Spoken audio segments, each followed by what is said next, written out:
Daniel capítulos 7 al 10.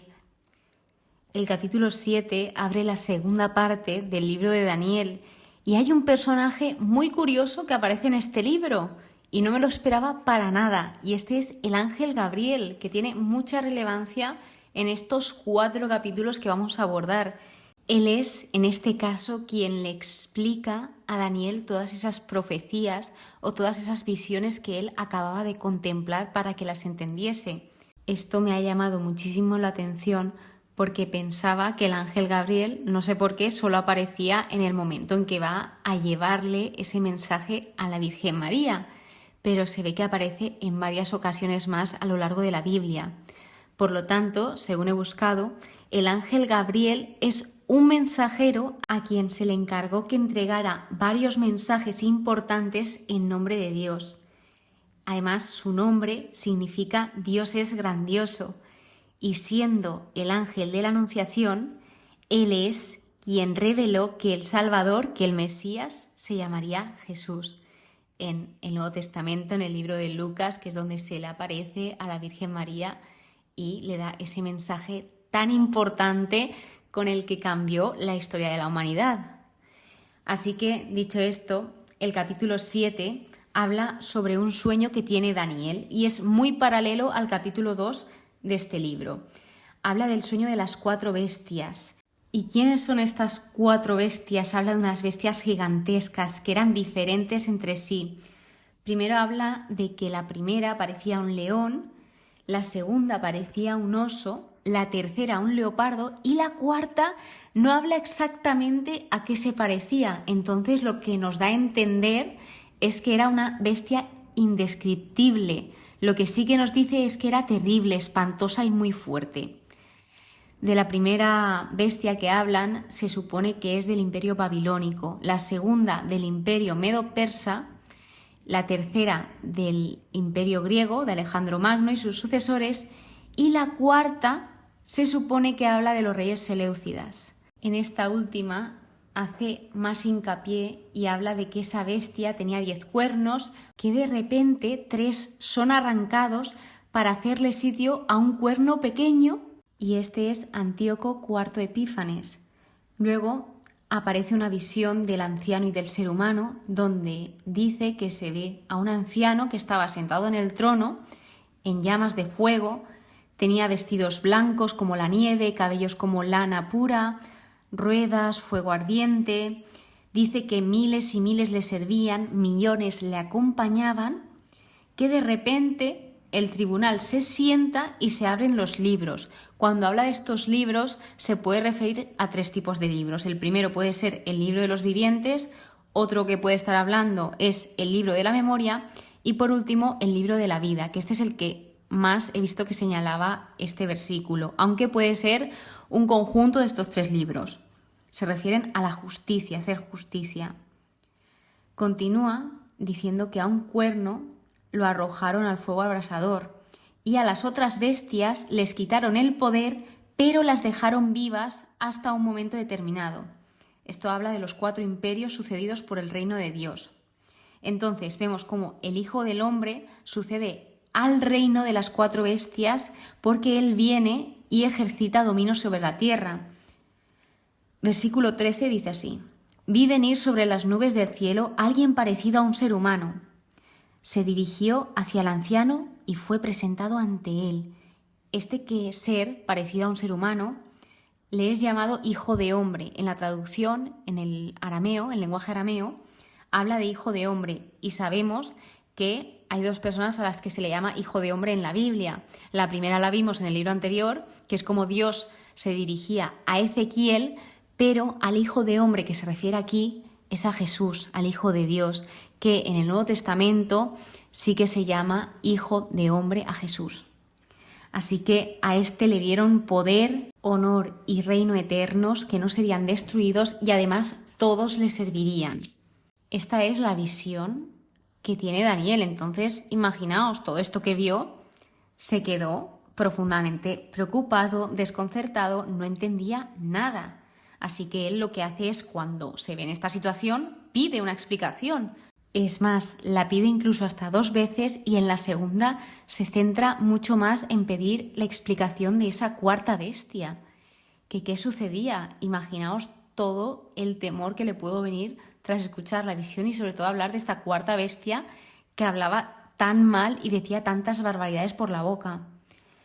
Este capítulo tiene muchísima relación con Apocalipsis. Es más, si vais a los estudios, hablan sobre muchísimas cosas que pasaron en la historia, de cómo esto lo comparan con los hechos que fueron sucediendo, etc. Está muy bien explicado, pero en lo que respecta a mí es muy, pero que muy complicado de entender porque son muchísimas cosas y muchísimos detalles.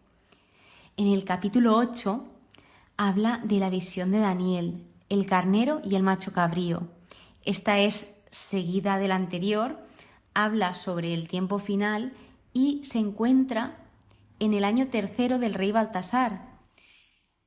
Así pues aparece un carnero en pie junto al río, que este simboliza a los reyes de Media y Persia.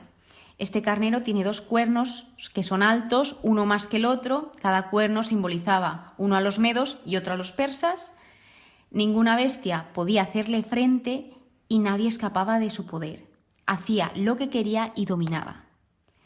De repente aparece el macho cabrío, que este venía de occidente sin tocar el suelo.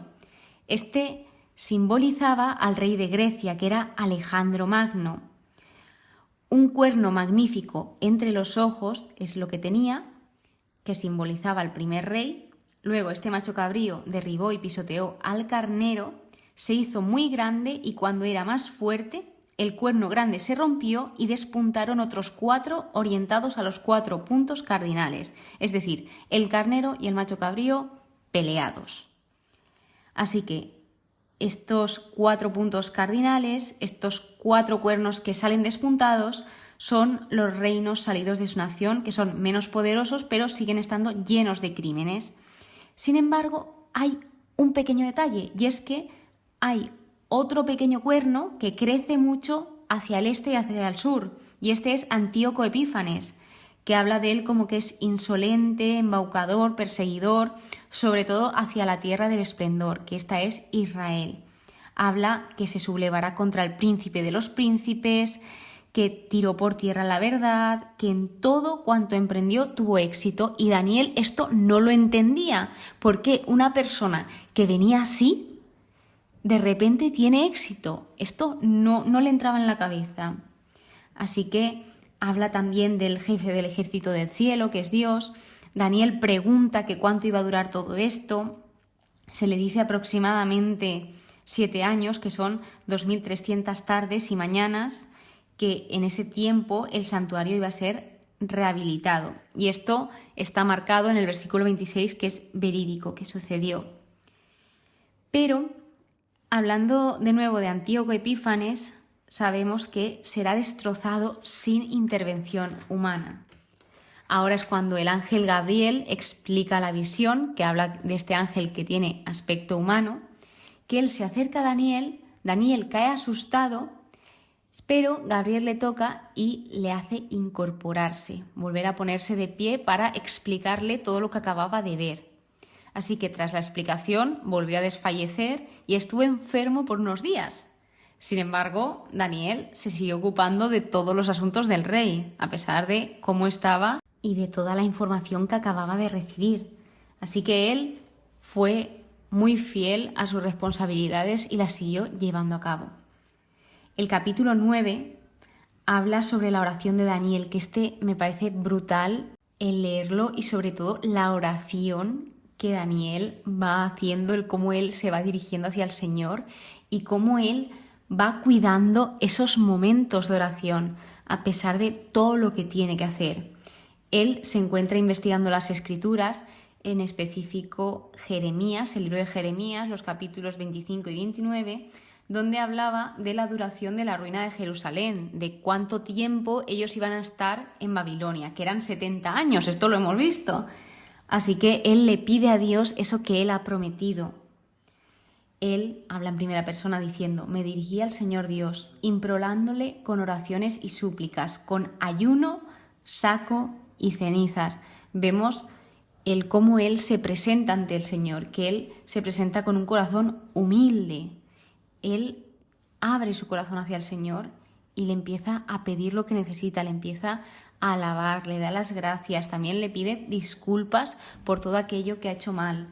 Y también, no solo por él, sino que también en su oración habla en plural, también incluye a todo el pueblo. Algo que destaca muchísimo es la justicia de Dios, que Él siempre actúa con justicia, Él siempre es justo, Él siempre es fiel, sin embargo, ellos no lo eran. Dice otra cosa, que es que Dios es compasivo y misericordioso, aunque se hubiesen rebelado contra Él y no le hubiesen escuchado. Es decir, que a pesar que ellos se rebelaron contra Dios y no escuchasen, el Señor seguía siendo compasivo y misericordioso con ellos. Él seguía en ese momento de oración, seguía hablándole a Dios, seguía pidiéndole cosas, contándole cosas, y aún estaba él rezando y de repente el ángel Gabriel se le acerca volando a la hora de la ofrenda para explicarle la profecía.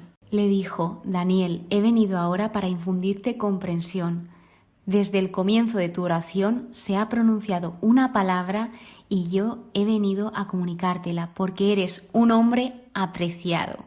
Que vemos aquí, pues aparte de cuidar esa oración personal y esa relación personal que tenemos con Dios, también sabemos que Dios sabe lo que necesitamos antes de que lo pidamos y además ese amor que Él tiene por todos nosotros. Por lo tanto, el ángel Gabriel le va explicando, le va hablando de que hay 70 semanas fijadas para poner fin al delito, para sellar los pecados y expiar la culpa, para establecer la justicia eterna, sellar la visión y la profecía y consagrar el santo de los santos. Va desglosando el curso y la división de las 70 semanas. Habla de que matarán al ungido sin culpa, de ese príncipe ungido, y que también se sellará una firme alianza con muchos. Por último, el capítulo 10 se titula La gran visión, el tiempo de la ira, la visión del hombre vestido de lino, que este capítulo 10 es una introducción al capítulo 11 y el capítulo 12 es la conclusión de este capítulo 11. Lo que vienen a hacer es describir un tiempo de gran persecución y prueba para el pueblo de Israel. De modo que, hablando de la visión, solo Daniel fue capaz de contemplarla. Él iba acompañado, pero solo él la contempló. Y una vez contemplándola, él se sintió desfallecer. A él se le cambió y se le desfiguró el semblante y le fallaron las fuerzas. Esto él lo va contando en primera persona. Entonces él va expresando el cómo se siente en cada momento de esta visión. Luego se aparece el ángel y dice: al oírlo cayó sin sentido, pero una mano me tocó y me levantó tembloroso sobre mis rodillas y las palmas de mis manos, y le dijo: presta atención e incorpórate. Él se incorpora y le dice: no temas, Daniel, te esforzaste por comprender y te humillaste ante tu Dios y tus palabras han sido escuchadas. Así que él le habla de que hay un príncipe del reino de Persia que se le había puesto resistencia durante 21 días, pero Miguel, uno de los primeros príncipes, había venido en su ayuda. Miguel es el ángel que se opone a Satanás y protege al pueblo de Dios. Ojo a esto, en el siguiente episodio, en el último episodio de Daniel, hablaremos más sobre quién es Miguel. El ángel le va hablando de lo que iba a suceder en los últimos días y Daniel vuelve a caer al suelo. Alguien con aspecto humano le toca los labios y Daniel se dirige a él haciéndole preguntas. Entonces le vuelve a tocar de nuevo y le fortaleció, diciéndole: no temas, hombre apreciado, la paz contigo, sé fuerte y ten ánimo. Él, al oír esto, recobró las fuerzas y dijo: puedes hablarme, Señor, pues me has devuelto las fuerzas. Vemos cómo Daniel es fortalecido en su debilidad. Luego acaba con un anuncio profético donde el ángel debía volver a luchar con el príncipe de Persia, que hablan de según los estudios, que este es un ángel caído. Y luego vendría el príncipe de Grecia, es decir, que una vez acabase con el príncipe de Persia, tendría que ir a luchar con el príncipe de Grecia. Así que la batalla no había terminado para él. Le dice que le iba a revelar lo que estaba escrito en el libro de la verdad. Nadie me presta ayuda para esto, excepto vuestro príncipe Miguel, que Miguel era algo así como un guardia angelical de Israel que luchaba por ellos, protegía y defendía al pueblo de Israel. Así que estos 4 capítulos son muy intensos, muchas visiones, muchas cosas, muchos elementos, mucha historia, muchísima. Lo he intentado decir, explicar lo mejor que he podido, pero os recomiendo de verdad encarecidamente que si queréis indagar más sobre este tema, sobre estos capítulos, que vayáis a los estudios bíblicos y allí aprenderéis muchísimo, muchísimo más.